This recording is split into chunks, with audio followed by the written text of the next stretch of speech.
Baik, sebelumnya Assalamualaikum warahmatullahi wabarakatuh. Perkenalkan, nama saya Ivo Ramadatorik. Saya dari Program Studi Teknologi Rekayasa Perangkat Lunak dengan nomor NPM 257831114. Pada kesempatan kali ini, saya akan membuat vlog tentang laporan praktikum pengantar basis data yang terdiri dari dua bagian, yaitu praktikum mengantar basis data dan project studi kasus Oracle Basis League. Pada bagian pertama yaitu praktikum. Pada bagian praktikum pertama ini saya akan menjelaskan tentang model data konseptual dan fisik.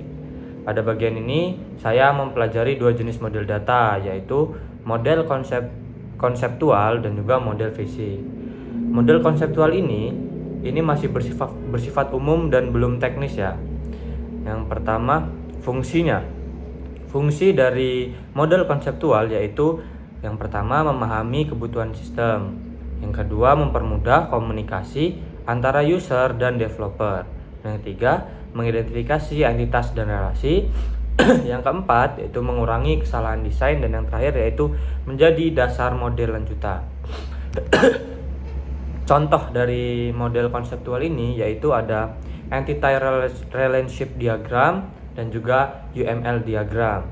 Dan alasan saya menggunakan model data konseptual ini yaitu yang satu itu memahami kebutuhan sistem ya, untuk memahami kebutuhan sistem. Dan yang dua, mempermudah komunikasi, terus menentukan struktur data utama, mengurangi kesalahan desain, dan sebagai dasar pengembangan model berikutnya. Oke. Dan yang selanjutnya itu ada model fisik. Model fisik ini sudah siap diimplementasikan ke database. Jadi model yang sudah siap diimplementasikan ke database yaitu model fisik. Contoh dari model fisik ini adalah struktur data table SQL.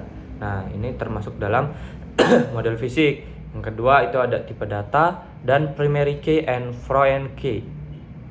Nah, dan contoh sederhananya dari ini ada sebuah table yang berisi mahasiswa, ID mahasiswa, itu primary key, dan nama vouchernya, jurusannya, dan seperti itu. Intinya model konseptual itu tadi itu seperti gambaran sebuah data tersebut, dan model fisik ini adalah implementasi nyatanya. Oke, yang selanjutnya yaitu primary key and candidate key. Primary key tersebut itu adalah kunci utama yang bersifat unik. Dia tidak boleh kosong dan tidak boleh diduplikat.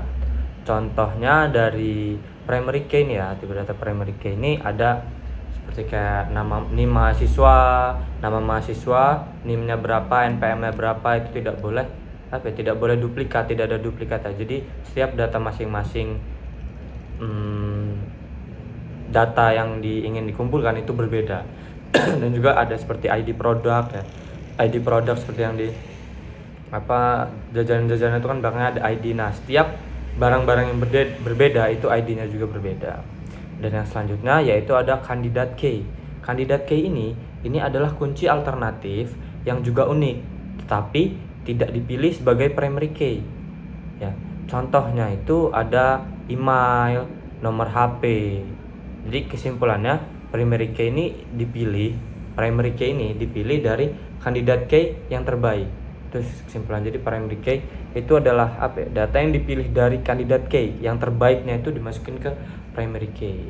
Ya, mungkin. Oke, yang ketiga itu adalah membaca hubungan pada diagram. Jadi ada dua, yaitu relasi dan koordinalitas. Relasi ini menunjukkan hubungan antara entitas. Nah, ada yang pertama itu jenis kardinalitasi. Jenis yang pertama itu adalah one to many, jadi 1 berbanding n.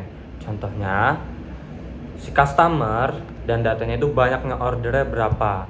Yang kedua adalah many to many, m banding n. Contohnya ini siswa itu kursus di mana ada tanda panahnya. Dan ada one to one. One to one itu 1 banding 1 ya. Contohnya itu data seperti kayak siswa dan data orang tuanya.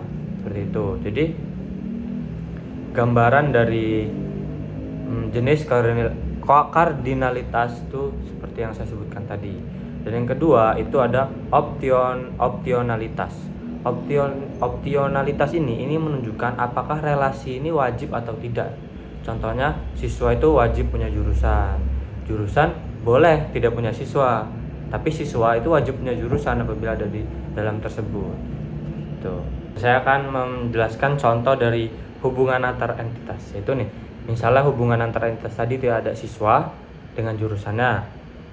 Nah, terus misalnya satu jurusan itu kan banyak siswa, kardinalitasnya ya, dan satu siswa yaitu satu jurusan. Tapi optionalitasnya itu siswa wajib punya jurusan boleh belum punya siswa. Nah, yang kedua itu ada jurusan dan fakultas. Satu fakultas itu banyak jurusan. Apabila di univ ya, kalau di kita itu seperti jurusan dengan prodi. Dan satu jurusan yaitu satu fakultas. Tapi satu fakultas itu bisa banyak jurusan. Seperti yang kalau di kita satu prodi itu ya satu jurusan, tapi satu jurusan itu banyak prodi. Optionalitasnya itu jurusan, optionalitasnya itu jurusan wajib punya fakultas, atau prodi wajib punya jurusan. Tapi fakultas boleh belum punya jurusan. Ada juga siswa kursus, nama relasinya itu banyak siswanya, banyak kursusnya berapa, terus siswa belum ambil kursus. Seperti itu contoh dari optionalitasnya. Dan yang selanjutnya itu ada Entity Relationship Diagram atau ERD. ERD ini adalah diagram yang digunakan untuk menggambarkan struktur database dan menunjukkan hubungan antar tabel. Dan selanjutnya itu komponen ERD. Komponen ERD ini terdiri dari entitas atau tabel ya, atribut atau kolom, dan relasi yaitu hubungan. Jadi dalam ini ada latihan kedua. Latihan kedua ini kita disuruh mengidentifikasi entitas berdasarkan skenario yang diberikan di dalam tugas. Itu terdapat 3 entitas utama, yaitu hairstylist, klien, dan appointment atau janji temu. Entitas appointment ini diperlukan untuk mencatat hubungan antara hairstyle dan klien pada waktu tertentu. Yang B itu ada atribut dan UID. Hairstyle ini terdiri dari ID stylist, yaitu primary key atau UID. Nama depan wajib punya, nama belakang, alamat, nomor telepon, nomor jaminan sosial, dan gaji ini di dalam hairstylist. Dan yang kedua itu ada klien. Itu ada ID klien, nama depan, nama belakang, nomor telepon, dan biodata lainnya. Yang ketiga itu ada appointment. Appointment ini ya ID janji temu ya.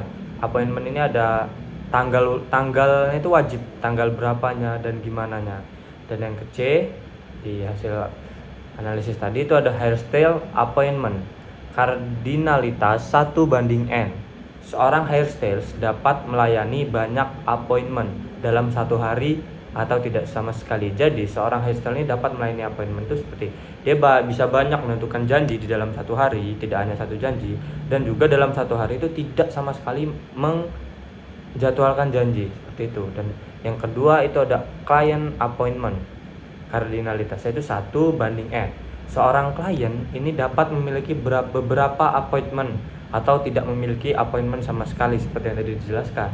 Seorang klien juga bisa memiliki lebih dari satu janji dan juga tidak bisa memiliki satu janji dalam pertama kali ketemu. Jadi kesimpulan dari skenario tersebut yaitu bahwa hubungan antara hairstyle dan klien itu tidak langsung, melainkan melalui entitas appointment tadi. Jadi hubungan antara hairstyle dan klien itu entitas dari appointment tadi. Entitas ini juga berfungsi untuk mencatat jadwal layanan berdasarkan tanggal serta menghubungkan hairstyle dengan klien. Nah, relasi yang terbentuk juga itu adalah one to many, 1:n, dari hairstyle ke appointment dan dari klien ke appointment. Mereka berhubungannya dengan appointment tadi. Oke, yang selanjutnya itu ada latihan ERD teacher, course, and class. Yang pertama itu kita mengidentifikasi entitas. Berdasarkan skenario yang diberikan, terdapat 3 entitas utama dalam skenario tersebut, yaitu ada teacher, ada course, dan ada class. Yang B itu atribut dan UID. Teacher, atributnya itu ada ID teacher, ID dia, terus nama depan, nama belakang, alamat, nomor telepon, dan email. Seperti tadi sama. Dan course itu memiliki kode course dan juga nama course itu wajib. Yang ketiga itu ada class. Kelas juga wajib memiliki harus memiliki ID kelas. Harinya itu wajibnya kapan, terus waktu wajibnya itu kapan, ruangan wajibnya. Jadi setiap kelas itu harinya nih kapan nih wajib ada tuh, waktunya jam berapa wajib ada, ruangannya juga wajib ada. Jadi dan yang C itu ada relasi dan kardinalitas. Teacher dengan kelas, kardinalitasnya 1:n. Maksimal dia 3 kelas per semester biasanya untuk teacher ya, untuk dosen. Dan opsionalitasnya yaitu teacher tidak dapat mengajar 0 kelas. Ya kalau mengajar 0 kelas berarti tidak mengajar dong. Dan setiap kelas harus diajar oleh satu teacher saja. Dan juga ini ada hubungan course dan class. Kardinalitasnya course dan class itu 1:n juga. Opsionalitasnya course ini dapat memiliki banyak kelas. Setiap kelas hanya untuk satu course. Nah, ini kesimpulan dari skenario tersebut yaitu bahwa entitas kelas ini berperan sebagai penghubung antara teacher dan course. Satu teacher dapat mengajar beberapa kelas, maksimal 3 ya dalam satu course, dapat diajarkan dalam beberapa kelas. Dan setiap kelas itu hanya diajar oleh satu teacher dan hanya memiliki satu course. Relasi yang terbentuk adalah one to many, 1:n. Oke, mungkin dapat disimpulkan ya, contoh tadi yang saya jelaskan sebelumnya itu adalah contoh analisis relasi. Contohnya itu ya ada kayak seperti tadi, employer, departemen, n banding 1. Banyaknya karyawan dalam satu departemen, banyaknya orang tinggal di satu kota, seperti itulah data-data analisis relasinya. Dan juga tadi ada studi kasus ERD ya, berapa contoh hubungan antara siswa jurusan dengan fakultas, siswa dengan kursus dengan ujian, dosen dengan kelas, dengan teacher dengan kelas ya, dan sebagainya yang telah tadi saya jelaskan. Dan fungsinya ini untuk melatih pemahaman relasi kompleks kita itu di dalam database. Mungkin dalam praktikum sekian yang dapat saya jelaskan. Maka saya akan lanjutkan ke bagian 2 yaitu bagian project. Oke, pada bagian 2 ini yaitu project, ini kita mempelajari tentang gambaran sistem. Project ini membahas sistem database untuk Oracle Baseball League. Fungsi sistem yang kita akan pelajari yaitu yang pertama mengelola pelanggan, dan yang kedua itu kita akan mengelola pabrik, mencatat transaksi, dan juga memberikan diskon untuk tim. Oke, yang pertama ini ada entitas utama. Entitas utama ini terdiri dari customer, tim, product, order detail, sales representative, diskon, dan juga complaint. Yang pertama, customer. Customer ini dapat menyimpan semua data pelanggan. Juga bisa individu, ada customer individu dan juga customer team. Dan customer ini menjadi pusat sistem. Customer itu ada pusat karena apa sih? Karena semua transaksi itu berasal dari customer ya. Dan yang kedua itu adalah tim. Tim ini adalah data tambahan untuk pelanggan tim, digunakan untuk menghitung diskon. Artinya itu satu customer itu bisa mewakili tim. Satu customer aja itu bisa mewakili datang untuk mewakili tim dia mengatasnamakan tim, tapi hanya perwakilannya itu apabila tim ya. Dan yang selanjutnya itu ada produk ya. Produk itu menyimpan barang yang dijual, contohnya bola, sepatu, dan perlengkapan lainnya yang dibutuhkan. Yang selanjutnya itu ada order.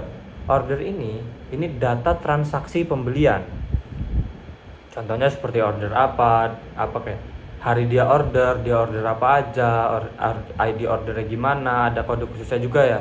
Setiap ini ya yang kembali dijelaskan dari materi sebelumnya itu setiap data itu memiliki ID khusus. Setiap order ini dibuat oleh customer. Jadi customer yang membuat order tersebut karena dia yang akan membeli ya, dan akan ditangani oleh sales. Yang selanjutnya yaitu order detail. Order detail ini isi dari pesanan yang menghubungkan antara order dan juga produk.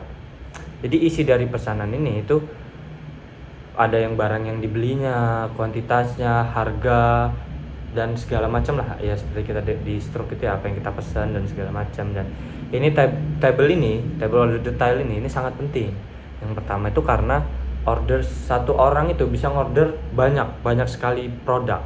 Jadi terdata di order detail ini, dan juga satu barang itu bisa muncul di banyak order.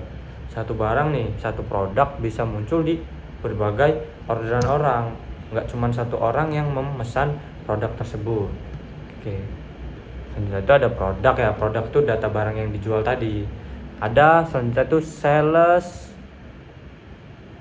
representatif. Sales representatif yaitu adalah pegawai yang menangani transaksi tersebut.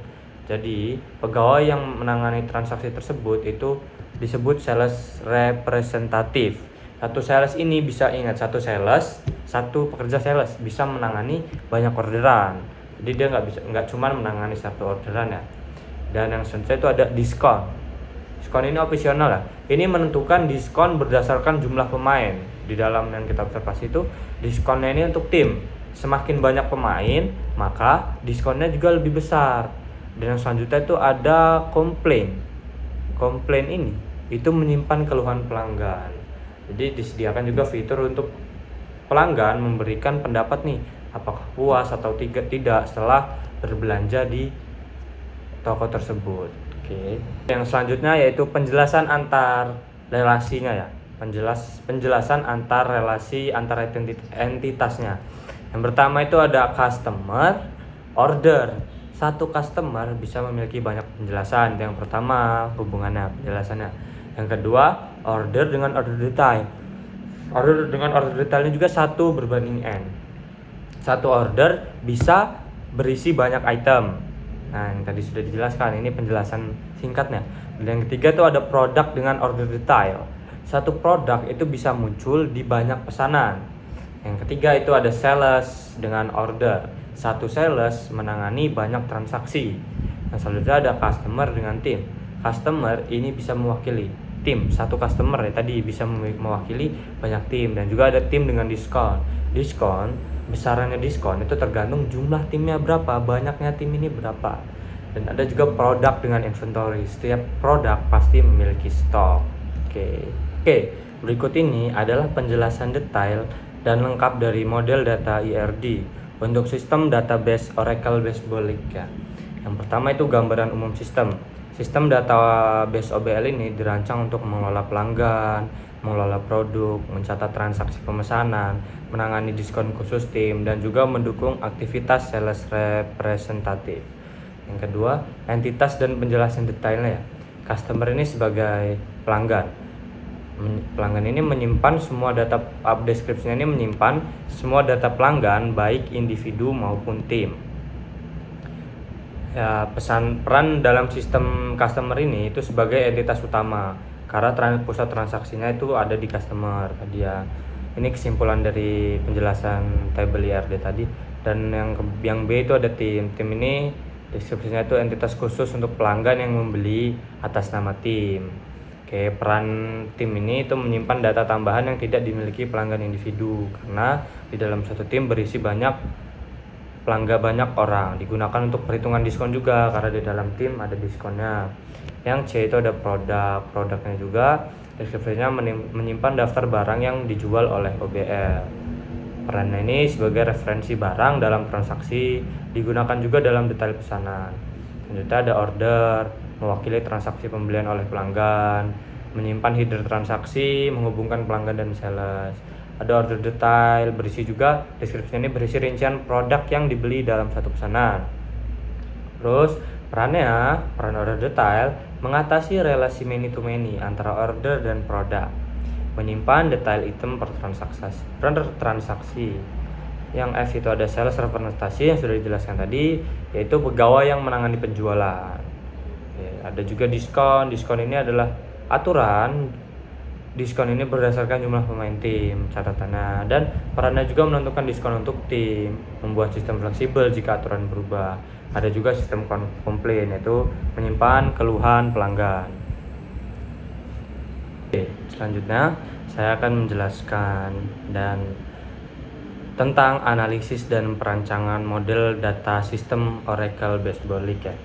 Saya akan menjelaskan dari awal hingga akhir. Pertama yaitu pendahuluan. Oracle Baseball League atau OBL ini merupakan toko retail kecil yang menjual berbagai peralatan baseball kepada komunitas lokal. Untuk mendukung operasional bisnisnya, diperlukan sebuah sistem database yang mampu mengelola data pelanggan, data produk, data transaksi, serta aktivitas penjualan secara terstruktur dan efisien. Kedua, kita menganalisis kebutuhan sistemnya. Berdasarkan skenario yang diberikan, sistem harus mampu menangani dua jenis pelanggan, yaitu terdiri dari pelanggan individu dan juga pelanggan yang mewakili tim. Penjualan berbagai produk baseball itu seperti bola, sepatu, sarung tangan, dan lain-lain. Proses pemesanannya itu dengan cara order. Ya. Pemberian diskon itu khusus hanya untuk tim, bukan untuk individual. Keterlibatan perwakilan penjual yaitu sales representative, dan pencatatan detail item dalam setiap pesanan itu harus terstruktur. Yang ketiga, kita mengidentifikasi entitas. Dari kebutuhan sistem diperoleh beberapa entitas utama, yaitu customer. Entitas yang pertama customer ya. Entitas ini menyimpan data semua pelanggan, baik individu maupun tim. Customer juga menjadi pusat dari seluruh aktivitas transaksi. Yang kedua, itu ada tim. Entitas ini merupakan turunan dari customer yang khusus digunakan untuk pelanggan yang mewakili tim. Digunakan untuk menyimpan jumlah pemain yang berpengaruh terhadap diskon. Yang ketiga itu ada produk. Produk ini menyimpan semua data produk yang dijual oleh UBL, termasuk nama produk, kategori, dan harga. Dan yang keempat itu ada order. Order ini mewakili transaksi pembelian yang dilakukan oleh pelanggan. Setiap order berisi informasi pelanggan, tanggal transaksi, dan sales yang menangani. Yang kelima itu ada order detail. Digunakan untuk mencatat item-item produk dalam satu pesanan. Entitas ini penting untuk menghubungkan order dan produk. Yang keenam itu ada sales representative. Sales representative itu menyimpan data pegawai yang bertugas menangani penjualan. Dalam sistem ini terdapat 3 sales representative yang fokus pada tim, tetapi juga dapat menangani pelanggan individu. Yang 7 itu ada discount. Digunakan untuk mengatur aturan diskon berdasarkan jumlah pemain dalam tim, hanya untuk tim. Dan juga ada komplain, digunakan untuk mencatat keluhan pelanggan yang ditangani oleh sales representative. Dan selanjutnya ada relasi antar entitas. Relasi antar entitas dalam sistem adalah sebagai berikut. Customer memiliki hubungan one to many dengan order. Order memiliki hubungan one to many dengan order detail. Product memiliki hubungan one to many dengan order detail, dan order dan produk memiliki hubungan many to many yang direalisasikan melalui order detail. Customer ini memiliki hubungan one to one dengan tim. Sales representative memiliki hubungan one to many dengan order. Yang kelima itu ada aturan bisnis. Aturan bisnis ini beberapa aturan bisnis yang berlaku dalam sistem ini ya. Itu adalah pelanggan terdiri dari 2 jenis, yaitu individu dan tim. Dan juga semua pelanggan dapat membeli produk apapun yang tersedia. Yang ketiga, pelanggan tim mendapatkan diskon berdasarkan jumlah pemain. Yang keempat, setiap pesanan harus memiliki minimal 1 item produk. Yang kelima, setiap pesanan ditangani oleh 1 sales representative. Yang keenam, sales representative itu dapat menangani keluhan pelanggan. Oke, yang selanjutnya yaitu ada alur sistem. Alur kerja sistem ini dapat dijelaskan sebagai berikut. Pelanggan memilih produk dari inventaris. Yang kedua, sistem membuat data pesanan. Yang ketiga, produk yang dibeli dicatat dalam order detail. Yang keempat, jika pelanggan adalah tim, sistem menghitung diskon berdasarkan jumlah pemain. Yang kelima, sales representative itu menangani proses transaksi. Yang keenam, semua data transaksi disimpan dalam database. Perancangan model database Oracle Baseball Lake ini, pertama itu ada identifikasi entitas, customer, tim. Kayak customer ini menyimpan data semua pelanggan. Terus tim ini menyimpan data khusus yang pelanggan yang mewakilkan, terus produk ini menyimpan data yang dijual, order ini menyimpan transaksi pembelian, ini untuk perancangan model datanya. Terus order detail ini menyimpan rincian produk dalam pesanan, diskon ini menyimpan aturan diskon berdasarkan jumlah pemain dalam tim, dan komplain ini menyimpan keluhan pelanggan. Dan terdiri di dalam setiap entitas itu ada atribut-atributnya masing-masing, seperti customer itu memiliki ID, nama, dan segala macam ya. Data dari entitas tersebut lah secara singkatnya. Oke. Yang selanjutnya itu ada aturan bisnis. Pelanggan terdiri dari individu dan tim. Yang kedua, semua pelanggan dapat membeli semua produk. Dan ketiga, tim mendapatkan diskon itu berdasarkan jumlah pemainnya, besaran diskonnya berdasarkan jumlah pemain. Setiap pesanan harus memiliki minimal satu produk. Setiap pesanan juga ditangani oleh satu sales representatif. Keenam, sales representatif ini fokus ke tim, dan juga bisa menangani keluhan individu ya. Dia fokusnya itu ke tim, analisis tim. Dan selanjutnya, alur sistem yang telah dianalisis itu ada pelanggan memilih produk, sistem membuat order, produk dimasukkan ke order detail. Jika pelanggan adalah tim, juga dihitung diskon dari besaran anggota timnya berapa. Dan yang kelima itu sales menangani transaksi. Data disimpan ke dalam database. Oke. Kesimpulan dari model database OBL ini menggunakan struktur yang relasional, yang jelas memisahkan data untuk menghindari redundansi dan juga mendukung kebutuhan bisnis, diskon tim dan juga transaksi terjadi. Mudah dikembangkan untuk fitur tambahan.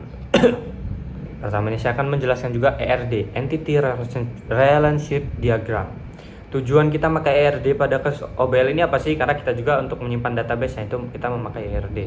ERD ini dibuat untuk menyimpan semua informasi penting pelanggan, menghindari data ganda, menunjukkan hubungan antara data itu secara jelas ya, dan memastikan semua data berada di tempatnya. Yang bahwa data itu memastikan data itu berada di tempat yang semestinya, tempat yang logis ya. Dan juga saya akan menjelaskan kesesuaian dengan tujuan dari ERD ini apa sih. Semua data pentingnya ini sudah ada seperti pelanggan, produk, transaksi, diskon, keluhan. Yang kedua, tidak ada duplikasi data. Produk hanya disimpan di table produk. Detail pesanan juga dipisah di order detail. Yang ketiga juga, tidak ada data turunan. Total harga tidak disimpan, tapi bisa dihitung. Diskon dihitung dari jumlah pemain. Penempatan logisnya itu ada data pelanggan untuk customer, data tim untuk tim, transaksi untuk order, item order untuk detail. Jadi alur sistem ini berdasarkan ERD itu customer, itu individu tim yang melakukan pembelian, sistem itu membuat order, terus jika tim juga dicek jumlah pemainnya dalam sistem ini, terus dihitung diskonnya. Sales representasi juga menangani pesanan, jika ada masalah masuk ke komplain. Jadi itu inti dari alur sistem yang berdasarkan ERD yang kita buat ya. Dan kesimpulan akhirnya dari praktikum dan project ini, saya memahami bahwa database ini harus dirancang dengan model yang jelas. Kita harus menganalisis dulu dan harus pakai database. Model database apa sih? Dan yang kali ini kita gunakan ERD. ERD ini juga sangat penting untuk visualisasi sistem, karena relasi juga menentukan bagaimana data saling terhubung. Dalam sistem database juga membantu pengelolaan data menjadi efisien. Ini dalam kesimpulan saya mempelajari 4. Database harus dirancang dengan model yang jelas. ERD ini sangat penting untuk visualisasi sistem, dan relasi ini juga menentukan bagaimana data saling terhubung. Keempat, sistem database membantu pengolahan data menjadi lebih efisien. Mungkin sekian penjelasan dari saya mengenai laporan praktikum dan proyek dari basis data. Terima kasih telah menonton, semoga bermanfaat apa penjelasan dari saya. Apabila masih ada kurangnya, saya mohon maaf, karena di sini juga saya sebagai mahasiswa, yaitu lagi dalam proses pembelajaran juga ya tentang database ini.